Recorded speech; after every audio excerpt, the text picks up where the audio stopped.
இதை பார்த்து கொண்டிருக்கக்கூடிய எல்லாருக்கும் வணக்கம். நாங்கள் தான் பெரும்பு. உங்களுக்குன்னு ஒரு உலகம் இருக்கிற மாதிரி எங்களுக்கும் ஒரு உலகம் இருக்குது. இந்த உலகத்தில் நாங்கள் விஞ்ஞான ஆராய்ச்சிகளை செய்து கொண்டிருக்கிறோம். இன்றைக்கு நாங்கள் கார்பனீரோட்சைட் வாயு தயாரிப்பை தொடர்பாக பார்க்க எப்பவும் பரிசோதனை செய்ய அவதானங்களை பதிவு செய்யும். இன்றைக்கு நாங்கள் கார்பனீரோட்சைட் வாயுவை தயாரித்து അതിൻ്റെ இயல்புகளை ஆராய்ச்சி செய்யப்படும். தயாரோ எல்லாரும்? இப்படி அவர் சொன்னதுதான் தாமதம். நாங்கள் எல்லாம் பேக்கிங் பவுடருக்குள்ள அமில வினாகிரி சேர்த்தோம். வினாகிரி சேர்க்கைக்குள்ள அதில் வாய்க்குமுனி உருவாகிறத நாங்கள் பார்த்தோம். அப்போ அந்த வார குட்டி குட்டி வாய்க்குமுனிகள் என்னென்று சொல்லுமா வாப்பம்? அந்த வார குட்டி குட்டி வாய்க்குமுனிகளுக்கு பேர் கார்பனீரோட்சைட் என்ற வாயு. வினாகிரிக்குள்ள இருக்கிற அமிலம் அசெட்டிக் அமிலம். பேக்கிங் சோடாவில் இருக்கிற ரசாயன கூறு சோடியம் இருகார்பனேட்டு. கார்பனேட்டையும் அல்லது இருகார்பனேட்டுகளை அமிலத்தோட சேர்த்தா கார்பனீரோட்சைட் வரும். இதுக்கு பிறகு அடுத்த பரிசோதனை செய்தார். சீனி கரைசலை கொஞ்சம் எடுத்தான். அதுக்குள்ள ஈஸ்ட் இருக்குத்தானே, மதுவா, அதை போட்டா அங்கேயும் வாய்க்குமுனிகள் வாரதை நாங்கள் பார்த்தோம். அந்த வாய்க்குமுனிகளும் என்னென்று கேட்டா கார்பனீரோட்சைட்டா. இங்கே மதுவமண்டது சீனியை சாப்பிட்டு கார்பனீரோட்சைட்டை வெளிவிட்டுருக்குது. இது மதுவம் மேற்கொள்கிற காற்றின்றிய சுவாசம். இதைத்தான் நாங்கள் நொதித்தல் என்ற பெயரால் சொல்லுறோம். இதுவும் கார்பனீரோட்சைட் வெளிவிடப்படுற ஒரு முறை. இதுவரைக்கும் சின்ன சின்ன தாக்கங்களா செய்து காட்டி கொண்டிருந்தவர் திடீரென்று சுண்ணாம்பு கல் எடுத்தார், வெப்பப்படுத்தினார். பெரிய பெரிய கைத்தொழில் துறையில் பயன்படுத்தப்படுற தாக்கத்தை இப்போ செய்து காட்ட போறேன். இது வெப்ப பிரிகை தாக்கம் என்று சொன்னார். சுண்ணாம்பு கல் அதன் ரசாயன பேர் கால்சியம் கார்பனேட்டு. அது நாங்கள் வெப்பத்தால பிரிகை அடைஞ்சு கால்சியம் ஒட்சைட். அது நீராத சுண்ணாம்பு அல்லது சுட்ட சுண்ணாம்புன்னு சொல்லுவோம். அதையும் கார்பனீரோட்சைட்டு வாயுவையும் விளைவாக கொடுக்கும். இப்போ நீங்கள் 3-4 முறையால வாயு தயாரித்து காட்டினீங்கள். ஆனால் வார வாயு கார்பனீரோட்சைட் வாயு தானன்றதை நாங்கள் என்னென்று உறுதிப்படுத்துறது?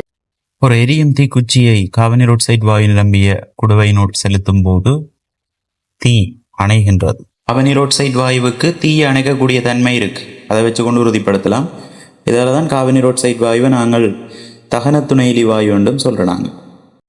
அதுக்கு பிறகு கார்பனீரோட்சைட் வாயுவை சுண்ணாம்பு நீருக்குள்ள செலுத்தினம். அப்படி செலுத்திக்குள்ள நிறமற்ற கன்னி மாதிரி இருந்த அந்த சுண்ணாம்பு நீர் பால் நிறமாக மாறுது. சுண்ணாம்பு நீர்ன்னு நாங்கள் சொல்றது கல்சியம் ஹைட்ரோட்சைட்டை. கல்சியம் ஹைட்ரோட்சைட்டுக்குள்ள கார்பனீரோட்சைட் செலுத்தினோம்னு சொன்னால் கல்சியம் கார்பனேட்டு என்ற ஒரு சேர்வை வீழ்வடிவாக வரும்.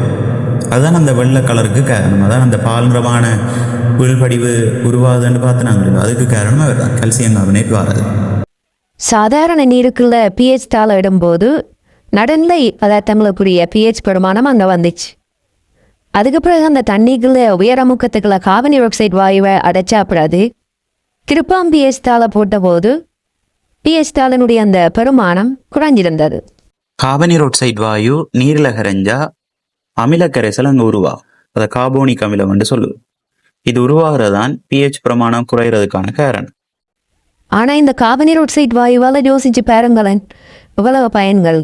ஒளி தொகுப்பு நடக்கிறதுக்கு உதவி செய்யுது. தீ அணைக்கிற ஒரு தீ அணைப்பு வாயுவாக பயன்படுத்தப்படுது. சோடா மாதிரியான பானங்கள் இருக்குது.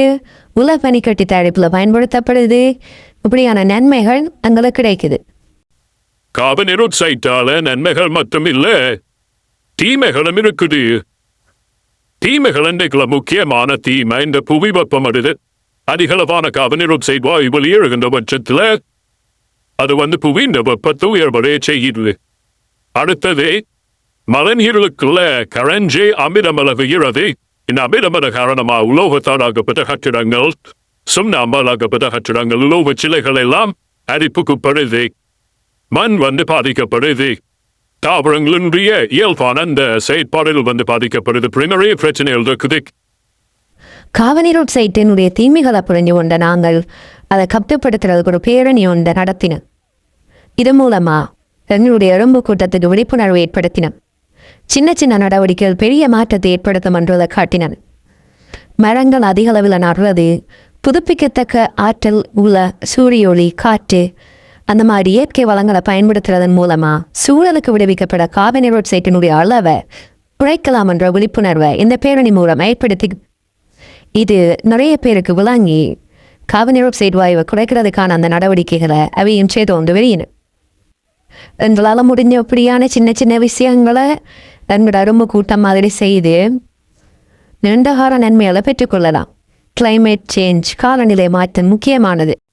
இது மாதிரி விஞ்ஞான ரீதியான நல்ல நல்ல விஷயங்களை பெற்றுக்கொள்ளணும்டா சயின்ஸ் யூடியூப் சேனலை சப்ஸ்கிரைப் பண்ணுங்க, சப்போர்ட் பண்ணுங்க.